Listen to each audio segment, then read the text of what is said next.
Yeah. Okay then. Right. So we will move along very rapidly as I'm in your comfort break now, which is never something you want to be in. I just want to talk through River Champions, but how we got there and the sort of things that we've done in the past are exactly the sorts of things that we're now doing with River Champions. So I sort of go through a sort of potted history, and it started back in 2012 when, as staff, we decided to trial a walkover of rivers. So we were basically walking along every river section that we could get access to, which was quite a few in that initial survey, and looking at the health of the river, the sort of landscape that was around it, what obstacles there were in the river, and just recording a heck of a lot of data that we thought might be useful going forward. So that was quite an undertaking, and we decided that it was ready to launch for volunteers. So we would train volunteer river wardens, we called them at the time, on how to do these surveys and go out in their own areas and do them for themselves. So we split the river up into lots of different sections, and we had our volunteers trained up on the system and going out and actually doing those original surveys. So that was working really nicely. We got quite a few people signed up to do those walkover surveys. And then we started to train them up to do different things. The sorts of things that we do at the Wildlife Trust, which is monitoring wildlife in our rivers. We were able to run courses for volunteers to start doing those surveys for us. I mean, it makes my job a lot easier if I've got hundreds of people out there doing those. So they started to deliver the data that we were using for our river search reports, the ones that would track the expansion of otters in the county or the contraction of the watervole range and all those sorts of wildlife issues.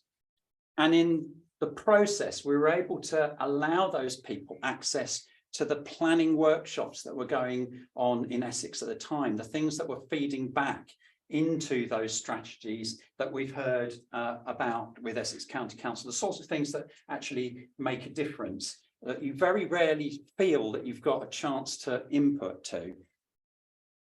But we were also at that stage really interested in looking for pollution. You've got 150 people out there on their rivers. They're the first ones that are going to spot a pollution incident, not me sitting at Abbots Hall or somebody in the Environment Agency who's not on that particular bit of river. And, you know, we've had some pretty horrible situations. And some people in this room will remember back in 2012 when a huge amount of pesticide was spilt into the upper reaches of the River Combe. 6,000 litres straight out of a truck into the river, killed the fish along 9 miles of the river, all the way down from Great Yeldham to Halstead, all of the insect life and everything. That river was decimated. And again, we were able to get out there, start the clear up operation, while the Environment Agency were getting on with fish rescue and trying to get that side of it done. We were able to help them with the stuff that we could do. So the walkover surveys expanded over those first few years. We had at that stage 140 river wardens across 14 rivers, and we'd literally surveyed the riverbank of 23% of our rivers in Essex. That was a huge undertaking. It's a couple of hundred kilometres of riverbank. So we had a pretty good idea of what was going on those rivers. And those river wardens then started to realise, well, you know, if we could get together with the next river warden along and the one down there, we can create these sort of groups, these little hubs of river wardens. And so these started to form quite naturally, and people could then help each other with their skills. You know, some people might be better at finding otters, some are better at the water quality testing, something like that. So these little groups started to form into sort of communities along stretches of our rivers. They were able to help us with other stuff. We were really worried about mink in the county. Mink have virtually wiped out the watervole populations of most of our rivers. They're an invasive species that have been released into the wild and it caused absolute havoc on our rivers. Well, our river wardens were out there. They were able to put monitoring rafts out, monitor those and inform us when something was going wrong in their stretch of river. Then we can deal with that. Likewise, they started to discover new things. A species called brook lamprey, which live high up in our river systems. They're tiny little fish, really. They're only about 15 centimeters long, sort of the smaller cousins of the big sea lamprey and the river lamprey that you hear about. But these are just so rare in Essex now. We only really know of about 3 or 4 populations across the whole of our river catchments. So these are the sorts of things that people can find when they're out and about on the river every day. The river wardens started to get quite a bit of publicity. They were featured on the BBC, and then in 2016 won a national award for biodiversity recording. And this was really good because we were able to send our river wardens up to Edinburgh to attend that award ceremony. You know, it wasn't a staff thing. It was all about those wardens. Riverfly. Now, this is something that Andy will know all about, a fantastic way of monitoring water quality by looking at the insect life that's living on the bottom of your river. So if your river is heavily polluted, you're going to find very little invertebrate life in that river. This is a really good sort of surrogate for how healthy is the water, what is going on with your water supply. And in certain cases, these surveys that are going on, they go on every month. They're all recorded nationally into a national database. And you can actually see when things go wrong. You can start to count the number of species you're finding. And if it dips below a certain level, that's your trigger to report that to the Environment Agency. Something has happened in my stretch of river. What is it? What's caused this problem? So again, another really good standard survey that volunteers can get involved with. And we had coastal wardens as well, people out on the coast doing water quality testing along our estuaries. And this will be of particular interest to Anna because, you know, this is the sort of habitat where we forget all of the woes and everything that's happening in the rivers eventually ends up in our estuaries. And this is a prime example. Our salt marshes are eroding. Now, we've all heard possibly about sea level rise causing erosion of salt marsh and backing it up against the seawalls. But this is an insidious form of erosion that happens when algae forms big mats across the salt marsh itself, and it suppresses all the plants that would normally grow there. Now, this used to happen every year, but now it's happening and it's overwintering. So we've got milder weather in the winter. It's not being killed off. There's a lot more nutrient coming down the rivers because of the pollution. And so this stuff just stays there. And if those plants can't form, then all you've got left is bare mud and that washes away. So it accelerates the process of erosion along our coasts. Now, the Rivers Trusts have this amazing resource, which I use a hell of a lot. It's basically an online map of all the sewage spills that happen across the whole of the UK. And look at that just for Essex. We've got nearly 10,000 hours of sewage pouring into Essex rivers alone in 1 year.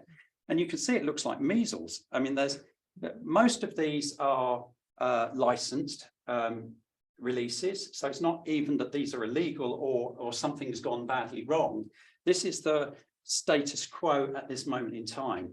And it goes to show what Andy was saying earlier on, that we've got to get on top of this. You know, we both work with the water companies and we have a very good relationship with our local representatives. They support our work, but we always have to hold them to account. And I feel like a stuck record whenever I go to any of these meetings and say, where are you with sewage? So the coastal staff really helped us to identify the problems and then start to think of solutions. And we started putting in what we call salt marsh sausages. So they're basically big coir rolls that plug up some of the gaps in the eroded salt marsh and allow that silt to accrete again. So it starts to build up and then the plants can get back into it and stabilize the salt marsh. And again, you know, what a fantastic thing for volunteers to be involved with, actually protecting our coastline. Obviously, we have beach cleans that have been going on along the coast. and also tackling large lumps of stuff in the rivers. We're good at hauling stuff out of rivers, the stuff that we want to. And then these local groups become actually slightly more expert than I am in their own area, and start to advocate for the river. So, for instance, in Alsted, this used to be really through the river a concrete channel filled with water. I mean, it pretty damn ugly actually. But when the mill gates failed and the mill gates were taken out, the water started to flow through at its normal level. Now, this caused uproar in the town because it looked like somebody drained the river away. But of course, what it's doing is reverting back to its natural channel. And with extra planting from the volunteers, with funding from the Environment Agency, they've created what is actually a beautiful channel through the middle of the town now. So we're looking again, natural processes, plus fish can get past here now. So, you know, it is important that sometimes we have local people on the ground advocating for this, and now people don't think anything of it. It's the way the river is.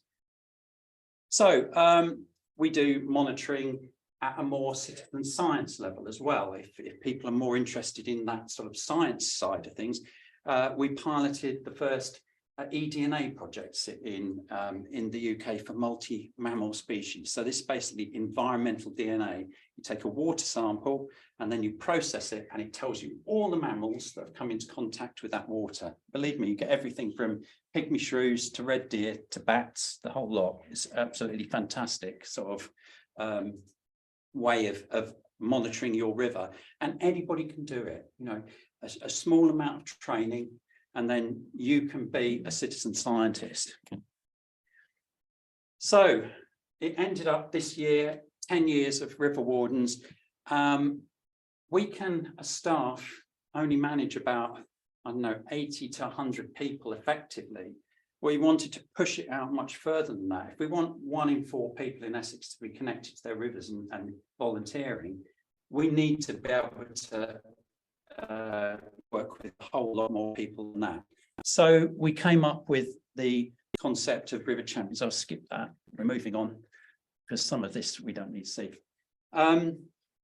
We have what we call the Team Wilder approach in the wildlife trusts across the UK. It's basically trying to get people engaged at a community level. We were already running urban wildlife champions, and that was going very well. And we decided, right, river champions is the way to go. We can give advice and assistance to people to set up their own groups, and then they can work in their own community in much the, I would say in a similar sort of way to what Anna's group, and we'll learn more about later on, taking control of your section and actually advocating for it rather than us driving it. So basically, we're just looking to set up these groups all the way along our rivers. Get people interested, then they can go online onto our website, just sign a quick form to say what they're interested in, and then we will come out, visit, and give you the information you need to be able to start working in your location. These are just a few examples of the sorts of things we do, but the sort of things that we've been talking about throughout this talk. Citizen science just works so well for us. For any of our NGO groups, it's the way to go. We get a lot more impact by working with a lot more people. Staff just cannot deliver this alone at scale, but it also gives us an opportunity to, not educate, but give advice to people about what would be good, what might not be so good for their river. We can provide information about national projects that are going on. The National Waterfowl Monitoring Programme is just coming to an end of its survey, but we were able to give that advice and let people know how to take part in that. And also other projects that come up. We've got a university student at the moment studying otter sprains, the droppings of otters, to find out what their diet is, but also maybe pull out things like plastics in the environment. So these are things, again, that our volunteers can go out, collect the samples, and then they can be processed by a student. So I suppose you know, this sums it up really. You know, River Champions is there to provide a link to the local community, but for local communities to basically deliver the stuff that they want along their stretches of river. And we're there to provide the assistance and the technical expertise, and also then to run this more citizen science-based stuff and provide the training that's required for people to maybe make that next step from their basic, you know, sort of care of their river. I think I did that fairly quickly. So thank you very much.